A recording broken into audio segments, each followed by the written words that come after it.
और आईडी जो आया है इस पर आपका क्या विचार है?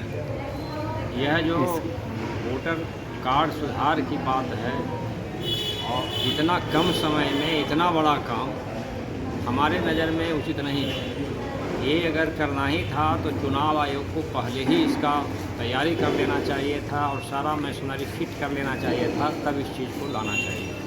क्योंकि हमारे बिहार में चुनाव है और इस चुनाव के पहले कुछ ही दिन पहले इतना बड़ा काम लोगों के जिम्मे सौंप देना जिससे हर आदमी परेशान हो जाएगा, यह मेरा कहना है। देखा जा रहा है कि सर 2025 का चुनाव है और ये वोटर सुधार जो है आज मैंने बिहार से ही शुरू किया गया है। आखिर क्या कारण है और इसमें कितना जो है इस जो सुधार कार्यक्रम हो रहा है, इसमें क्या लगता है जनता को क्या प्रभाव पड़ेगा इससे? ये सुधार सही ढंग से नहीं हो पाएगा, मेरा ऐसा कहना है। इसीलिए कि कम समय में इतना बड़ा महत्वपूर्ण काम नहीं हो पाएगा, क्योंकि आज तक जितना भी सरकारी काम आयोग के द्वारा हुआ है, जैसे TN शेषन साहब ने आज वोटर कार्ड बनवाया, आज तक सबों का सभी तरीक़ा से फिट कार्ड तो आज तक मिला ही नहीं। और इतने कम समय में चुनाव के पहले इस चीज़ को थोप देना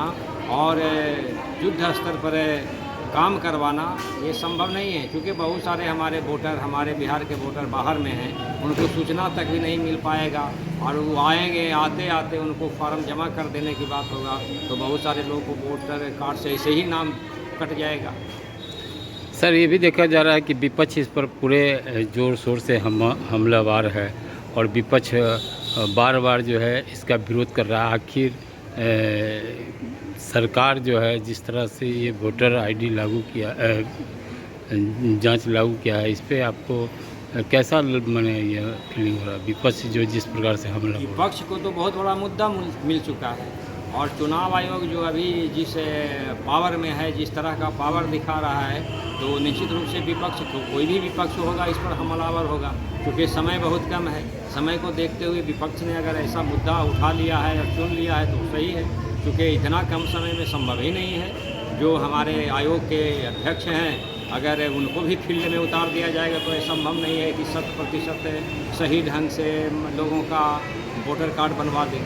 सवाल ही नहीं बनता है कि ये ऐसा हो सकता है। सर ये भी देखा गया है कि चूँकि जो है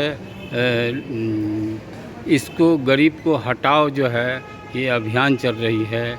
जब वोटर नहीं रहेगा और जब वोट ही नहीं दे पाएगा तो सरकार की मनमानी हो जाएगी, जिसके लेकर के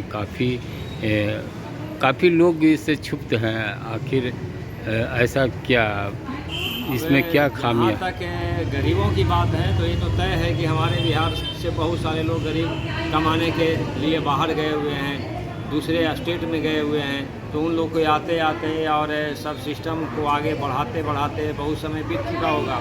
निश्चित है कि उनका वोटर से नाम कट जाएगा, तो उसी स्थिति में वोट नहीं दे पाएंगे, ये तो सच है। चूँकि समय बहुत कम है, इसी चीज़ को 6 महीना 9 महीना साल भर समय पहले होता कोई दिक्कत नहीं था, सभी लोग अपने स्तर से कर लेते। लेकिन यहाँ 3 महीना के अंतराल में ये वोटिंग का प्रोसेस फिट कर देना ये बूते की बाहर की है। किसी भी तरह के मशीनरी हमारे स्तर से इसमें काम नहीं कर सकता है और न हो सकता है सही ढंग से। हाँ, वही होगा, औने पौने स्थिति में कुछ का होगा, आधा छूटेगा, आधा कटेगा, यह हालात हो जाएगा। क्या लगता है जो है ये वोटर सुधार जो है इस पर जो है सरकार को संज्ञान लेना चाहिए या नहीं लेना? सरकार को स्वयं सोचना चाहिए कि अननेसेसरी पब्लिक को माने बेमतलब के परेशान करना इस चुनाव के समय में कहीं से उचित नहीं है। इससे परेशानी को देखते हुए हो सकता है वोटर का मन बदल सकता है, सरकार को उखाड़ फेंकने का मंशा भी बना सकता है। सरकार के लिए ये इस तरह का कदम या इस तरह का सोच बनाना कहीं से संवैधानिक स्थिति से सही नहीं दिखता है। परिचय। मैं अशोक कुमार, जदयू महानगर उपाध्यक्ष।